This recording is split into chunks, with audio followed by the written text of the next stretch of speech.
Swayam Prabha. Digital India. Educated India.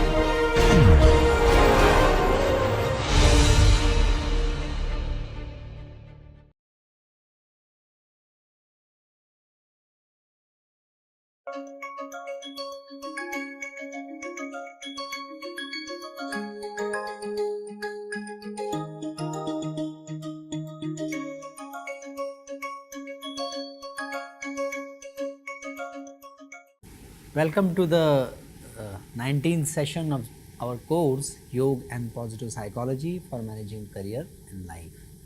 In today's session, we are going to discuss yogic interventions for managing emotions. You perhaps can recall that in last few sessions, we are looking at yogic processes or yoga based practices as interventions at different layers of self. So, Kosh, Manomay Kosh, Vijnanamay Kosh, there are different interventions we can draw from the yogic tradition and yoga based practices. For today's session, we are going to look at yogic interventions for Manomay Kosh and that aspect of self which is related to our emotions. Emotions, we all know, is the juiciest part of life. That's what makes life interesting, and how to manage emotions is a very important factor in terms of our managing self and managing career. So, we are going to look at yogic interventions to manage emotions, or to be precisely called in the Indian tradition, Manomaya Kosh. This is the time for little bit of revision. In the initial sessions, we talked about two sets of competencies. One set which are required to be in any profession, and another set which are required for anyone to grow well in any profession. These two sets of competencies were well identified in the first session of this course. If you remember, the set of competencies which are required to grow in any profession are about cognitive competencies, and along with that are the emotional intelligence related competencies and social intelligence related competencies. When we connect that with managing life, we get the similar picture.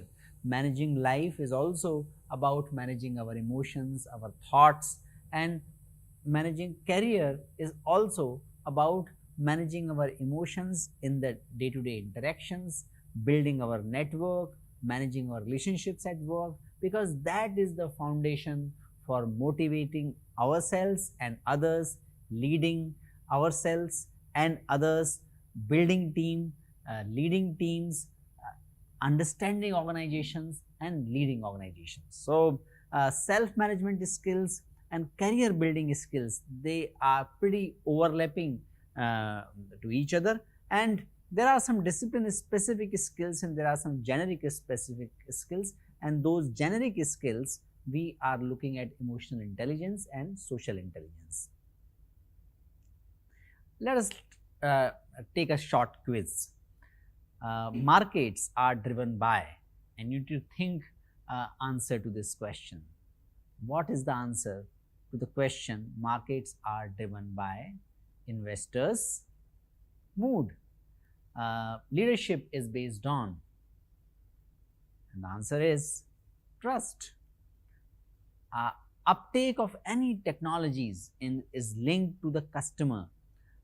Some technologies can be very good, but customers may not pick it up, customers may not adopt those. What makes people, customers, to adopt some technology? And that is engagement and pleasure involved in the technology. Regulations are driven by what kind of laws are passed, what kind of regulations are formed. They are driven by which factor? They are driven by activism. There can be hundreds of things on which regulations can be passed, laws can be made, but priorities naturally flow towards those regulations and those laws which are promoted by activism by the government of the day or activism by the social groups. pivot of service experience or service and experience in any customer provider and client interaction, and that is understanding and connecting. Elections are won by conviction and sentiments, not only driven by hard data, but election results are majorly influenced by the flow and direction of sentiments. Team performance is driven by motivation. Relationships are formed by human needs, love, and respect. And answers to all these questions, ranging from mood, trust, motivation, human needs, love, respect, etc. What is commonality in all these answers? The commonality is that all these are emotions. Life is majorly driven by emotions. It makes life juicy, it makes life interesting, it also makes life complicated. But scientifically speaking, emotions are data. Emotions, what is the functionality of emotions? The functionality of emotion is that organism get a feedback, and feedback result into some physiological activity. Feedback received from environment, that feedback can be about the threat, that can be about some pleasurable experience. All those feedback result into some physiological activities that stimulate some activity, that is primarily emotion. Emotions, that's why, can be traced back to some or other part of the body. Actually, all the emotions are connected to some biomarkers, some neurotransmitters, some physiological indicators. So emotion perform motivational, communicative, regulatory function within and between individuals. The origin of behavior lie in personal, biological and social heritage. On reading emotions like data, we can say that emotions are data. Emotions are the information about what that organism is making or concluding about the environment. When you see what others are feeling, that is information. What their motivations are, what they are leading to, what's occupying a lot of their energy and attention. At the same time, if you do not show any emotion, that's a signal that you lack passion, and you are incapable of really connecting to the challenges of the moment. So emotions have very important role in the evolutionary process, in relationships and managing ourselves. Emotional intelligence is becoming very popular term these days. Emotional intelligence is valued, it is recognized as a very important factor in being successful at job, in career, in relationships and all walks of life. What is the simplest and elegant definition of emotional intelligence? Emotional intelligence is defined by Brackett and his colleagues as the combination of two factors, combination of energy and pleasantness. According to the energy and pleasantness, we can add some or other quadrant of this 2x2 matrix. So let us stay with this matrix for some time and think about who are the public figures, who are the leaders who have natural tendency to be in some or other quadrant of this energy pleasantness matrix. We can think about some personalities, and I'm not going to tell about those. You need to think about and look at the examples around yourself, or pick up the people whom you are familiar to or you are following. Many of them have tendency to remain at high energy and low pleasantness block. Many of them have a natural tendency to be in the low energy and low pleasantness block. Many of them are very highly pleasant but not very energetic, and some of them are high on both on energy as well as pleasantness. Let us look at this block of high energy, high pleasantness and reflect what kind of leaders, teachers, managers, bosses we admire most.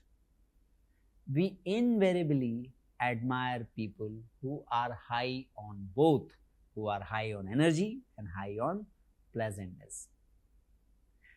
Think about what is the term in your mother tongue about all of these blocks in this 2 by 2 matrix. I am recording this lecture in Mumbai, and in Mumbai there is a term bindhast that is invariably used in the general conversation, and that actually conveys the idea about a person who is high on pleasantness, who is not very anxious, he is actually fun loving, high energy and still pleasant person. So please think about some word in your mother tongue. For example, in Bangla, utsahi, or Sanskrit word is also utsahi. They represent high energy, high pleasantness. So you can think about terms for different blocks in your mother tongue to understand the essence of this matrix. The question is, since we want our leaders, teachers, managers to be at high energy, high pleasantness matrix, where am I located in this matrix? And if I am not located in the high energy and high matrix, what is my strategy to be there? You can take this assessment, you can identify the number based on your judgment, based on your reading about yourself, and think about how I can move towards +5 +5 in this matrix. So what is this strategy?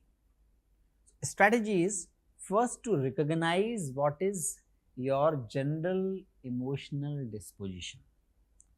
That's why the first term is recognition or recognize emotion.